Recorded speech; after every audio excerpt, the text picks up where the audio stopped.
Hello everybody and welcome to today's lecture. My name's Alexis Haslam. I am the community archaeologist at Fulham Palace House and Garden, and today's lecture is really on the history of the Fulham Palace Gardens, or the early history of the gardens, and it's entitled Profit and Pleasure, as you shall understand why as we get into it. So off we go.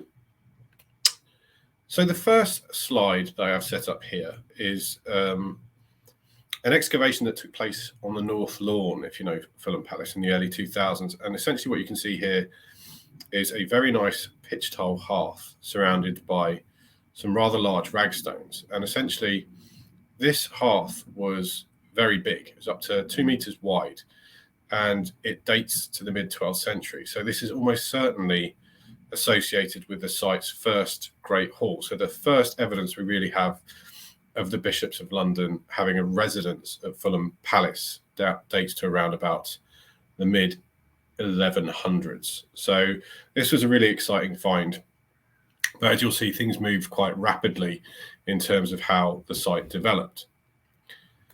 So as we move into the 13th century, the site actually migrated slightly further south. So that first original Great Hall went out of use. And this is kind of a best fit, almost interpretation of what we think the palace looked like in the 13th century. So you can see the long elongated building on the right hand side there. That was the chapel. It had a great hall, which we believe is in the same location as our current Great Hall. Kitchens to the further south of that hall, living quarters to the north of the Great Hall, and essentially this was all arranged around a courtyard. So it's quite typical for that period.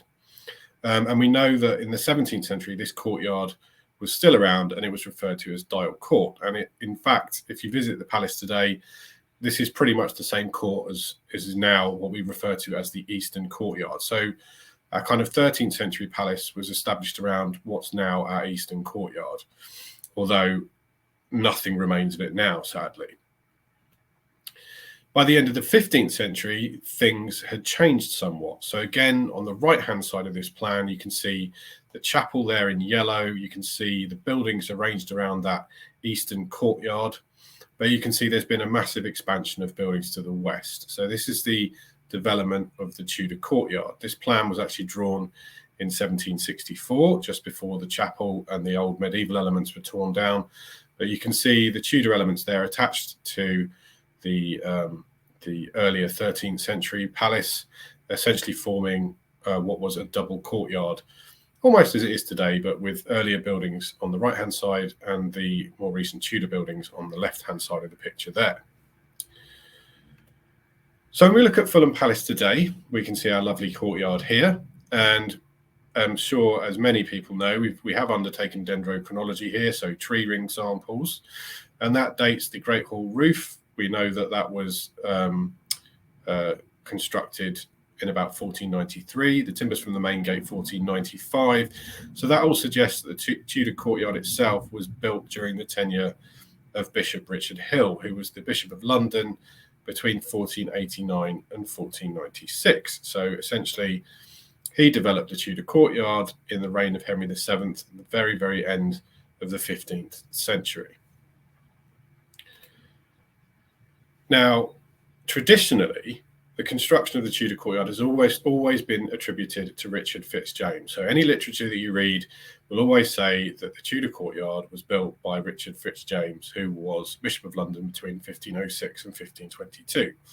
Obviously, since we've undertaken that dendrochronological analysis in the Great Hall and in the main gate, we know that this is not true. And the reason for it being attributed to FitzJames is simply because his coat of arms appears on the triple gabled extension on the south side of the palace. So in the chaplain's garden, there is a triple gabled extension almost extending south from the main courtyard, which has FitzJames' coats of arms on it. So everyone's always assumed that because this coat of arms was there, FitzJames must have built the palace. Now, of course, there is no coat of arms actually in the middle of the Tudor courtyard. And that's because at the time that Richard Hill actually built it, coats of arms weren't fashionable, and they certainly weren't being used regularly on buildings. So when Hill built it, he didn't put his coat of arms on it because people simply didn't do that then. By the time that FitzJames extended the palace with this triple gabled extension, coats of arms were a thing, and he put his on his new build. And there's a sort of a shot of it, I think, from the 1970s. It's quite sad, really. You can see how badly that coat of arms has faded over time. But you can see that's Fitzjames' coat of arms on the right there. So the whole notion of Fitzjames building the Tudor courtyard has always been a misinterpretation. But he did build this triple gabled extension with his coat of arms on it. And you can see those lovely barge boards on the top of the building there as well. So the clues are really telling us that Fitzjames was making changes in the early 16th century, and fashions were certainly beginning to alter at this point in time. Now, further telling signs about Fitzjames' activities on the site are that his coat of arms appears again on the Tudor entrance into the walled garden. You can see it there on the top of the arch, just there again. So the northwestern wall of the current walled garden, where you see this gate, is in fact all that remains of the original Tudor garden. So this wall is Tudor, but it's been incorporated into the new garden, or the current walled garden as it is now, and that occurred in 1766. So when Terrick was establishing his new walled garden, he used the remaining elements of the earlier Tudor garden to essentially form a boundary of the new walled garden. So if you look at that wall closely, you'll see those nice red Tudor bricks, yet you'll see those kind of much later 18th century bricks as well. So the question is really, who built what? Well, Richard Hill died in 1496, so he didn't actually have very long to enjoy his new palace. He'd built the new courtyard, the new Great Hall, and an associated housekeeper's wing, whilst retaining the old eastern courtyard, the chapel, and also the kitchens, funnily enough, which were also retained. So the medieval kitchens were incorporated into the new palace. But after Hill died, there were quite a few there was a rapid succession, essentially, of bishops who were rarely in position for more than a few years. So it's unlikely that much alteration took place to the palace during that time. But Fitzjames, we can see, was in, obviously, for a fairly long time in the early 16th century. He did build at the palace. The triple gabled extension is definitely his, as is the Tudor garden wall. So it all starts to look like the gardens at Fulham Palace were really first organised by Richard Fitzjames in the early 1500s.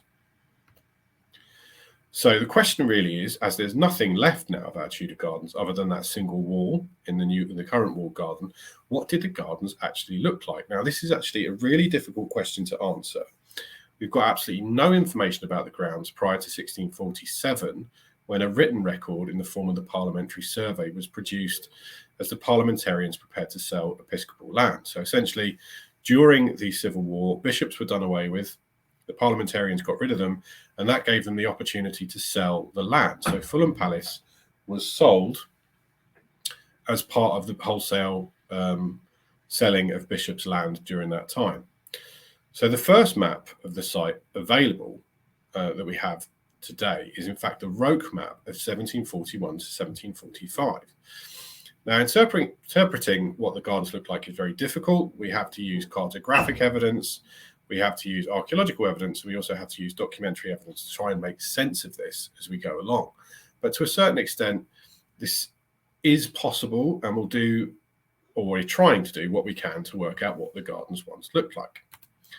So what do we learn from the Parliamentary Survey? That survey written in 1647 as the parliamentarians were preparing to sell Fulham Palace.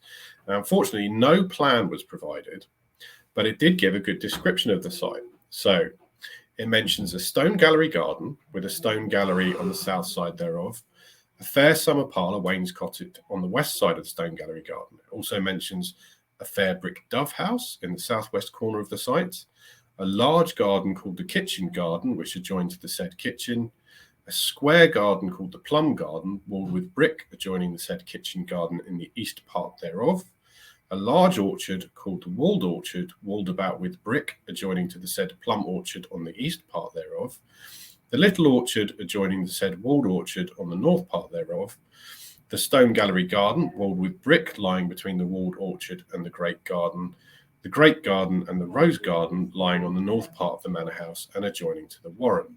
So that survey does describe fairly well what the gardens looked like in the middle of the 17th century, and these are unlikely to have changed a great deal since they were first established in the early 1500s. So when we look at Roke, so this is Roke's map here, so there has to be a certain degree of leeway with this. It's not amazingly accurate, but to be fair, I think we can make sense of this. You can see the Dove House there in the top left corner of the picture, the kitchen garden on the sort of southwest side of the palace, and the plum garden just next to it, the stone gallery garden just to the northeast of the chapel, and the great garden and rose garden in the very northeast side of the site. Now, it's slightly later, this map, so things did change by this point in time.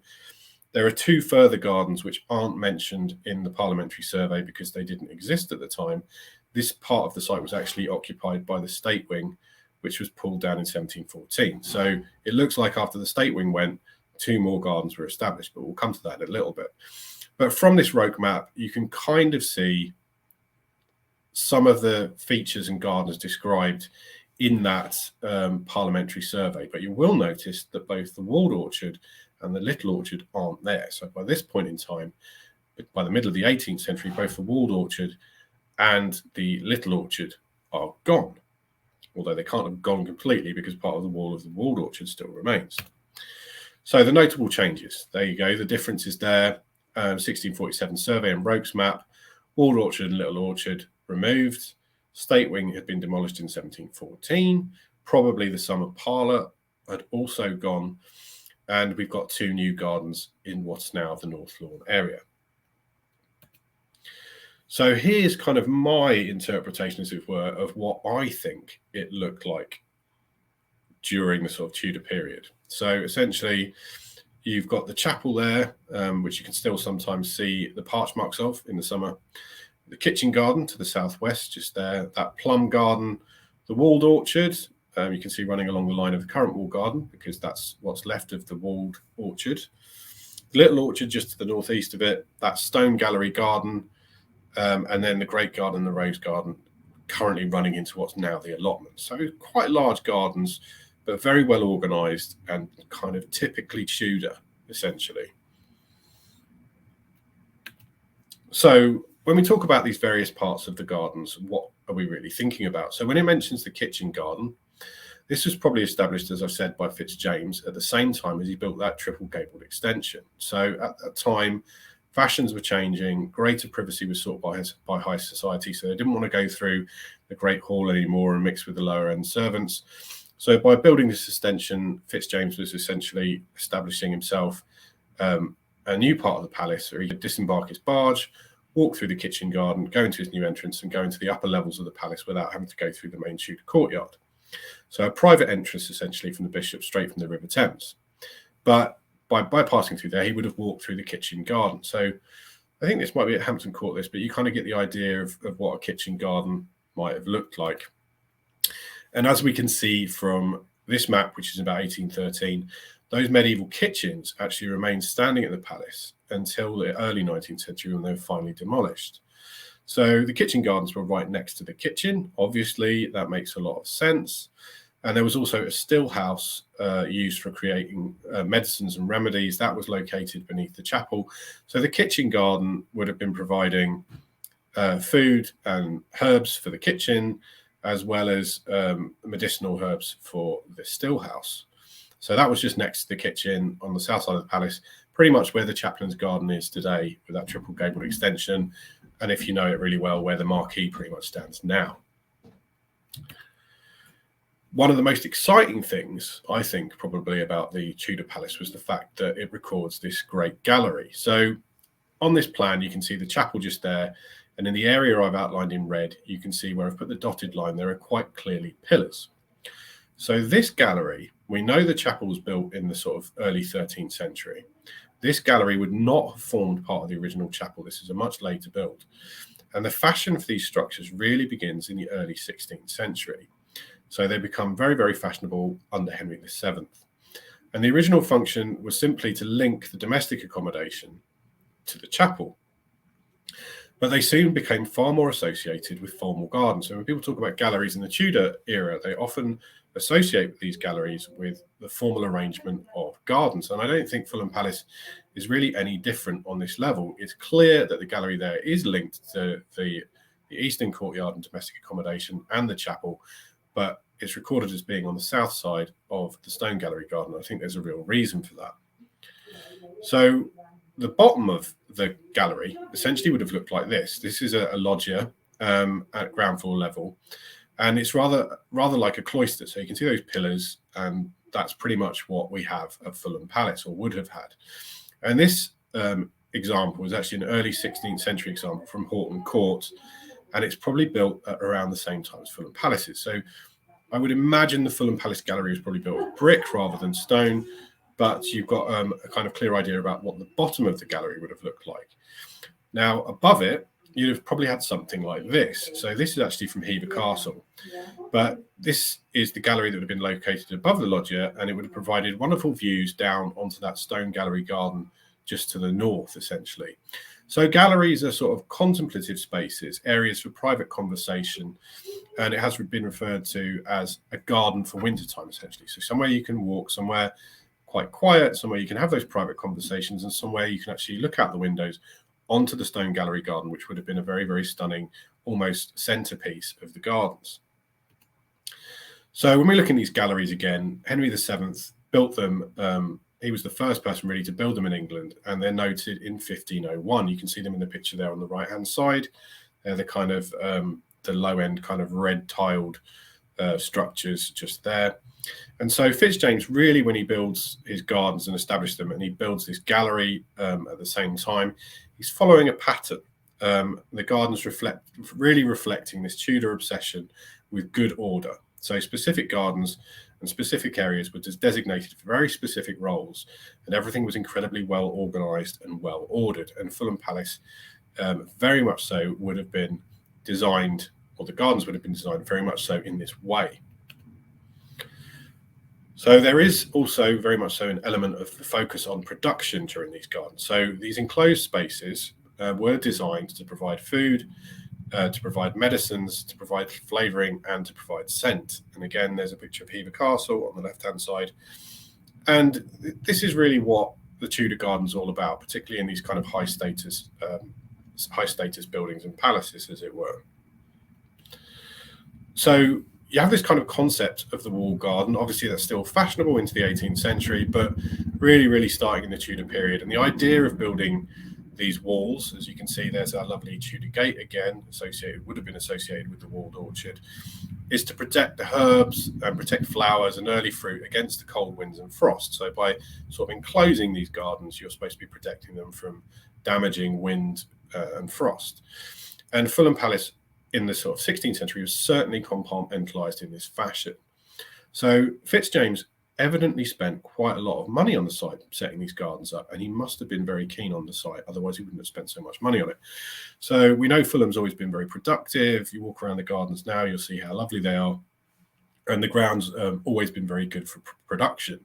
So I think Fitzjames is certainly knowledgeable of this, and he's very much so establishing his high status gardens and really making Fulham Palace a very sort of attractive place to visit, and very much so a home outside of London.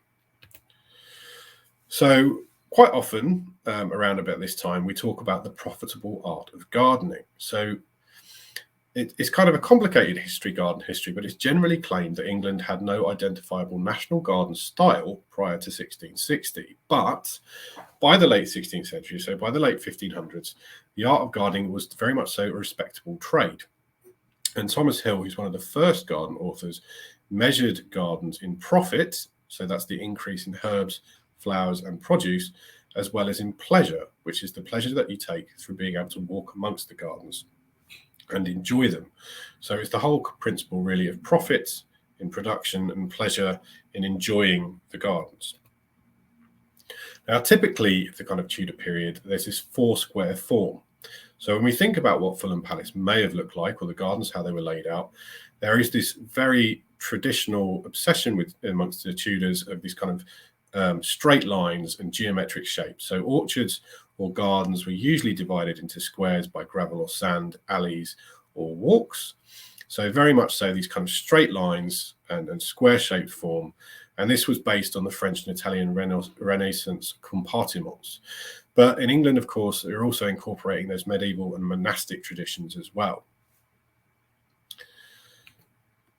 So in terms of the layout of the gardens, you have kind of herber gardens, which would be, say, the kitchen gardens, orchard gardens, as in the walled orchard and the little orchard, and pleasure parks, such as the Rose Garden and the Great Garden and the Stone Gallery Garden. So herber gardens, again, square beds, herbaceous borders, producing those medicinal and scented herbs.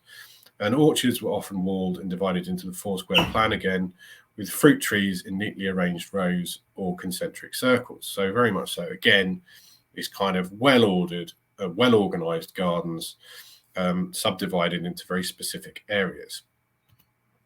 So what do we know that Fulham was actually producing at this time? Well, the 1647 text mentions that plum garden, so it's definitely producing plums. There's 2 apple lofts above the bakehouse in the southwest corner of the Tudor courtyard, so certainly apples, which could be dried and also used to produce cider. And the Tudor garden as profit. So produce was often sent as gifts as a means of extending the hand of friendship. So producing fruits and things like that, and then giving them as gifts to your friends was really a very, very popular tradition in Tudor England at that time.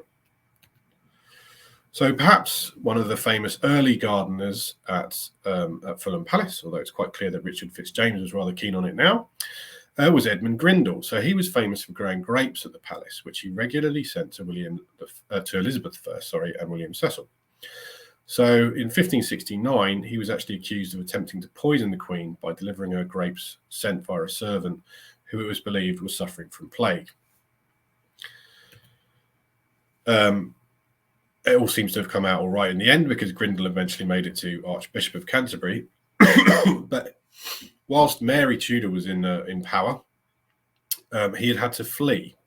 So with the whole kind of reintroduction of Catholicism, Grindal was very much so a Protestant, so he ran out and hid in Strasbourg, which is very much, well, certainly was a bolt hole for a lot of dissident Protestants at the time. So a lot of Protestants were fleeing to kind of Strasbourg and Switzerland, as it is now, rather than face persecution and possible execution, as was the case of Ridley in England. So Grindal returns on Elizabeth I's accession in January 1559, and famously he brings with him the Tamariscus narbonensis.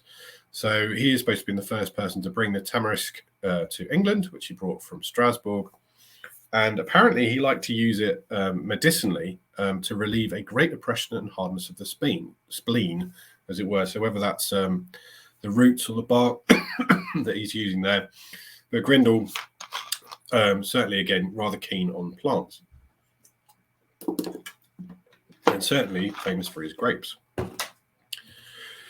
During Bonner's tenure, so that was when Mary was in power and Grindal was in Strasbourg, he seems to have rather liked using the orchards to scourge heretics. So we don't really know much about what Bonner produced in his orchards, other than that he rather liked torturing people in them.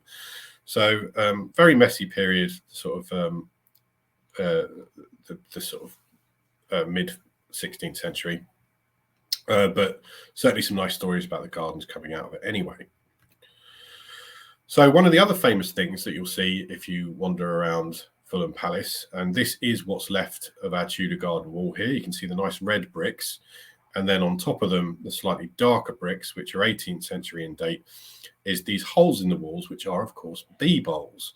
So we've got 3 in this wall, and they'd have been internal to the walled orchard. So the walled orchard once extended across the lawn, as it is now, towards the palace. So the bee bowls would have been on the inside of the orchard. Now, they were blocked up in the 18th century when the walled garden was constructed, and were only deblocked in 2012. So the term bowl, we think, or we believe, that derives from the Welsh word bolch or bwylch, which means a gap or a notch. And obviously at the time, the skep was a traditional beehive, as it were. So we know that beekeeping goes back to at least the Roman times. There's certainly evidence for Saxons using having hives as well, as found in the Covent Garden area of London or on James Street.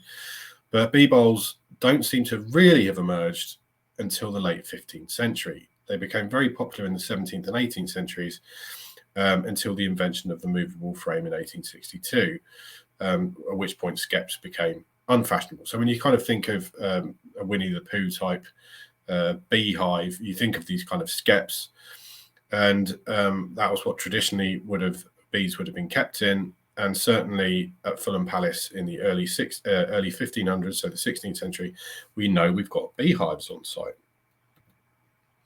And there's a photo of one of our bee bowls again. So again, bees were viewed as profitable. They produce honey, which can be used as a sweetener. You can use it to make mead and metheglin, which is a kind of medicinal mead. And of course, they produce beeswax, which was very good for candles. So it would have been very helpful to use that beeswax to make candles for the chapel. So again, these bowls are generally organized in rows on the inside of gardens and protected from the elements, again, protected from the wind by being on the inside of the walled orchard. So we don't know really how many we have, or would have been there originally. We know there's at least 3 bee bowls. Whether there were more within the other walls, we don't know, because they've since been demolished. But certainly the Bishop of London was keeping bees, and they were within his orchards. Interestingly, our bee bowls are actually quite small, although Purkas in 1657 suggested that smaller skeps were actually more productive than the larger ones. So there may have been some logic to why our bee bowls are quite small. It may be that they're just quite early, but our beehives would have been quite small that one sat in them, but then it may well be that that's actually a very productive way of making honey. So at the time, they didn't actually understand pollination. They didn't understand that bees pollinated fruit trees and flowers, etc. But it was recognized that they fed off flowers to produce honey. So they did realize that by putting the bee bowls within the orchards and the gardens, the bees would be busy on the flowers, and that was how they made honey, at least. So putting them close to the plants made sense. Also, please do have a pleasure principle again. So when we go back to that profit and pleasure, they were appreciated for their good order. Bees were quite well organized. They liked doing things in a very specific manner, and that fitted very much so with the Tudor concepts of gardening at the time. And of course, they do provide a nice visual attribute to the garden, as well as a sonic attribute. So you can hear them buzzing, and that's the pleasurable part of beekeeping as well, and seeing them buzz around. But of course, keeping bees wasn't cheap.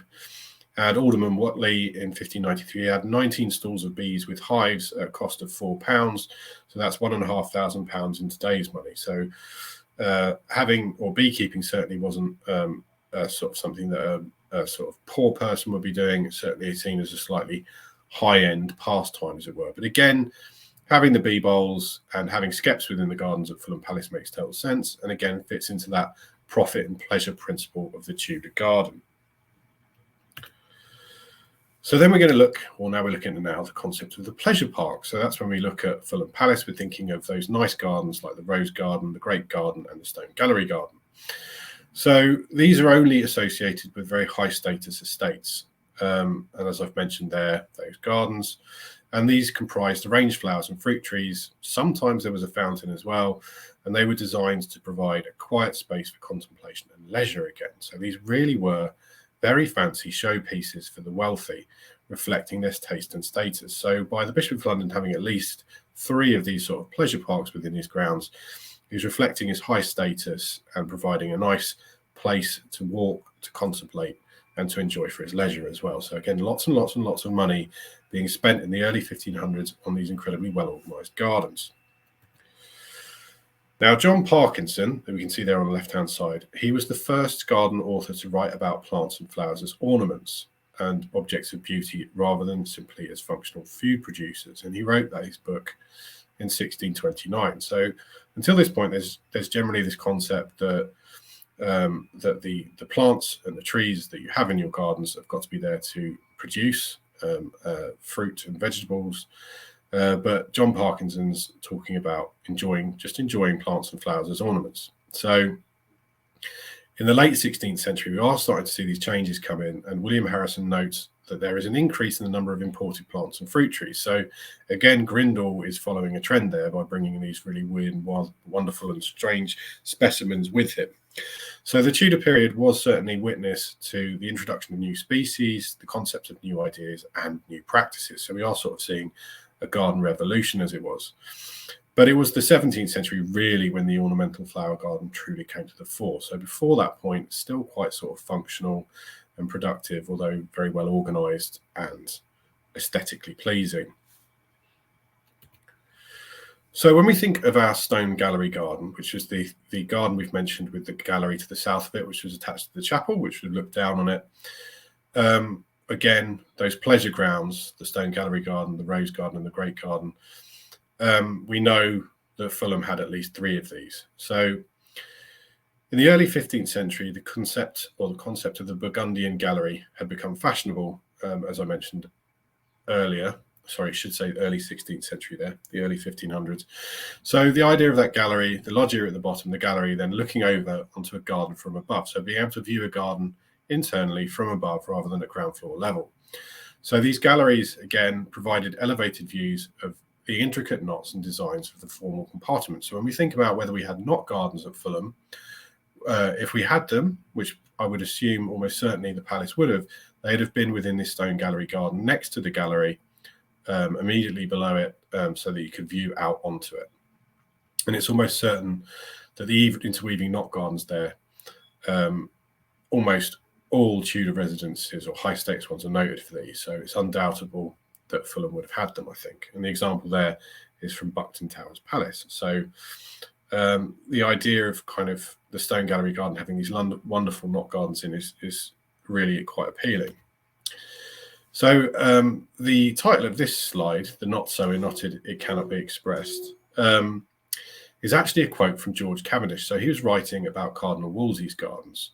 So when we think about knot gardens, there's quite a lot of debate as to what they actually comprised. The complex form that we think of, so perhaps this example on the right-hand side, which is very complicated, may not actually have emerged until the late 16th to early 17th century, so late 1500s, early 1600s. So earlier knot gardens may have been far more simple in the way that they were laid out, but they would have been created with rosemary or privet or other tall herbs into these kind of interweaving patterns, as it were. They might have been simple geometric patterns complemented with flowers, but they certainly reflected the Tudor garden in much the same way as mounts, seats, topiary, mazes and fountains. So again, back to that concept of the good order, well organized, functional, but also elements that were pretty as well. So the knot garden is something perhaps people think about all the time when they think about Tudor gardens, and it's almost certain that we'd have had these types of things here within the stone gallery garden. The other thing that's always interesting to think about, particularly from an archaeological perspective, is the Tudor state wing. So that we know that there was a state wing here because it's mentioned in that 1647 parliamentary survey, and that it was pulled down in 1714 because it was in such poor condition, which is interesting because nobody says the same thing about the palace at the time. So in the picture on the left-hand side, you can actually see what's left of our state wing that we've discovered so far. So actually where you see the 2 archaeologists sitting within that kind of brick line thing just there, that's actually a guardrobe, so essentially the toilet of the state wing, and that was backfilled between 1580 and 1600, which is when that went out of use. But it's quite clear that this state wing was cellared because you can see how deep those walls are just to the right. And that parliamentary survey again records this state wing as having a chamber and a study for the chaplain, the Queen's chamber, the Princess chamber and the Rose chamber. Probably not as well built as this Tudor court, again, as I've said, because it was derelict by 1714. But that different build quality, again, perhaps suggests to me that the state wing was actually built by Fitzjames rather than by Hill. So the state wing may have been a later addition added by Bishop Fitzjames when he was building the gardens. Again, its location would have provided great views into the Great Garden and the Rose Garden. So this state wing is really the kind of core of the palace. It's kind of the high end of it. May have been named the Queen's Chamber after visits from Elizabeth I or possibly from Catherine of Aragon, who was supposed to have stayed here. So it's kind of a very high or relatively high status structure, although it doesn't actually appear to have been as well built as the Tudor court. So we talk about the Rose Garden. Gervase Markham, 1568 to 1637. He was a big fan of roses, famous gardener, due to their smell, beauties, and wholesomeness to exceed all others. So roses were very, very fashionable at the time. Again, we see Wars of the Roses, the House of Tudor, the two combined roses there as well. So roses really, really fashionable. Again, the fact that we have a rose garden at Fulham Palace in the mid-17th century suggests that the rose garden was probably well established and may well again go back to Fitzjames. So certainly popular were roses by the early 17th century, and in 1631 a man named Sir Thomas Temple demanded that his new parlour garden in Burton Dasset should contain beds specifically for damask and red roses. So again, it does seem very likely that this pleasure principle is there again, with roses providing very ornamental, pretty sort of flowers to walk around amongst in your pleasure garden, or the rose garden as it was at Fulham Palace. Now, the other thing that's really interesting about the 1647 parliamentary survey is the fact that it mentions a summer parlour and a terrace chamber. And again, not much is known about these structures, but it does seem likely that the summer parlour and terrace chamber were contemporary with the state wing. Certainly seems to have been pulled down at the same time. And I think they may have formed an early type of banqueting house. So we know that the summer parlour was wainscoted, and even the term terrace chamber, which was above it, suggests somewhere to look down and out from. So quite often these banqueting houses are octagonal, and they were usually attached to the end of a terrace. And again, that would work really, really well at Fulham Palace with the kind of summer parlour attached to the end of the state wing. So again, probably a Fitzjames construction, which is about the time that these things become fashionable again. But they were very, very unique structures, and they were places where small dessert type meals were served. So things like quince cakes, jellies, marzipan, gingerbread, and spiced wine. So they're almost kind of like a really kind of exclusive area that you're only invited if you're kind of one of the highest guests. And they provided almost like an after meal place that you could go and relax. But again, also, if we had this terrace chamber at Fulham Palace, that would have provided further views, probably out to the north and the Rose Garden and the Great Garden, but certainly down onto that stone gallery garden with the interpreted Tudor knots again. So again, this example is actually from Melford Hall. The Fulham Palace version would have had 2 floors. So I kind of do think when the summer parlour is described, I do think it's a very early type of banqueting house, and that certainly seems to fit in with the fashions at the time and what would have been appreciated within a new garden layout in the early 1500s. Now, this thing, if you know Fulham Palace well, has caused me quite a bit of confusion over the years because I really don't have a clue what it's doing there. It's finial, it's made of sandstone, and it sits on a wall just on the north side of the palace, on the north lawn, not far from where the state wing once stood. So sandstone is quite unusual to find on the site. We don't have a great deal of it, and the only really other examples that I can think of the top of my head are those 2 Fitzjames coats of arms. So that may again provide us with a clue to the date of this finial. There's no evidence of sandstone in Hill's courtyard, so it probably doesn't belong to that. But certainly the fact that his Fitzjames coats of arms are made out of the same material suggests that this construction project took place at the same time, with these high-end sort of ornate elements being sort of formed from the same material. So it looks like this is all part of Fitzjames's grand new gardens, with a very much so a new emphasis on the compartmentalised space and privacy, which was becoming very desirable in the early 16th century. So I think this finial may have derived from either the state wing or the top of the banqueting house. It's the only one that we have. It's made of the same material as Fitzjames coats of arms, and I think that's probably where it originates from. But very impressive to think that it's still here and somebody actually put the time and thought to go and put it up on that wall, which is probably 19th century in date. The other thing I haven't mentioned, of course, is the dovecot. And that was certainly extant and standing at the time of the 1647 survey, so we still had it then. And initially, interestingly, dovecots are quite strange things. You weren't allowed to own one in the medieval period unless you're actually lord of the manor. So it's the sort of thing that a manorial lord had on their land anyway, just because they were allowed one. And you can kind of see from this picture on the right-hand side how they functioned. So you had this sort of post in the middle, which is called the potence, and then you had a ladder attached to it, which you could move around, swing around inside the dove house, all the little boxes where the doves would have lived. And of course, you'd have got not only meat from the doves, feathers as well, but also large quantities of the guano that they produce, which could of course be used in the gardens as well. So very much so, again, a part of the gardens and important.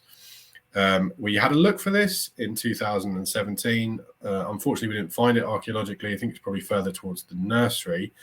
But yeah, they're certainly really interesting structures, and it's fairly typical that Fulham Palace would have had one at that time.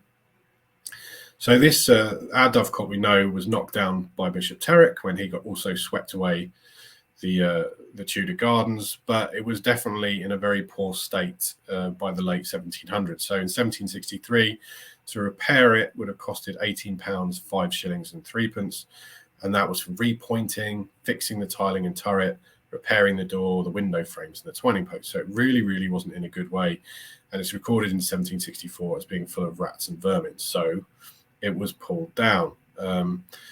So we no longer have a dovecot at the palace, sadly, but certainly, again, very typical ornament or structure that you'd have had within Tudor gardens, particularly on manorial land. So probably the most famous bishop that we all know about is Henry Compton, the palace's most famous botanical bishop, as it were. I'm not going to talk about his gardens now, very much so focused on the early gardens.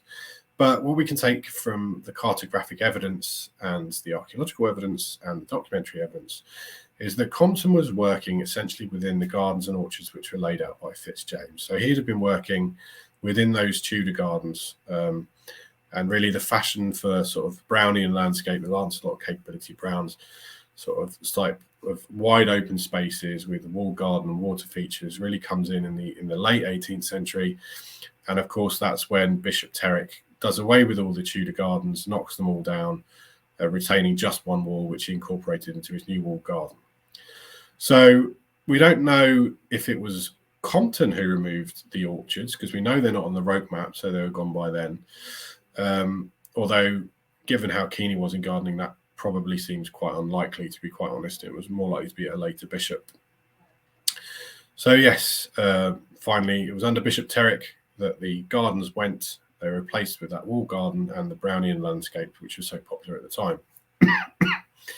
So that really brings us to the end of the kind of the early history of the Fulham Palace gardens, how they were laid out, or the best interpretation that we can give to them, what they were producing, and why they were producing certain items, and really how they fit into that kind of concepts of the Tudor garden, how important and significant they were at the time, particularly within high status dwellings. You couldn't really have a high status dwelling, particularly in the early 1500s, without associated gardens. And it certainly seems to me that the gardens were established by Richard Fitzjames, and he put a great deal of money and effort into sorting them out, getting them these well-organized, well-ordered gardens together, an associated state wing to go with it, probably this summer parlour as well. So although we can certainly attribute the development of the Tudor courtyard to Bishop Hill, I think when we think about the gardens, we really need to think about Fitzjames and what he was up to. I hope you enjoyed that lecture and that it was somewhat enlightening. If you've got any questions, I'm more than happy to answer them. Thank you very much.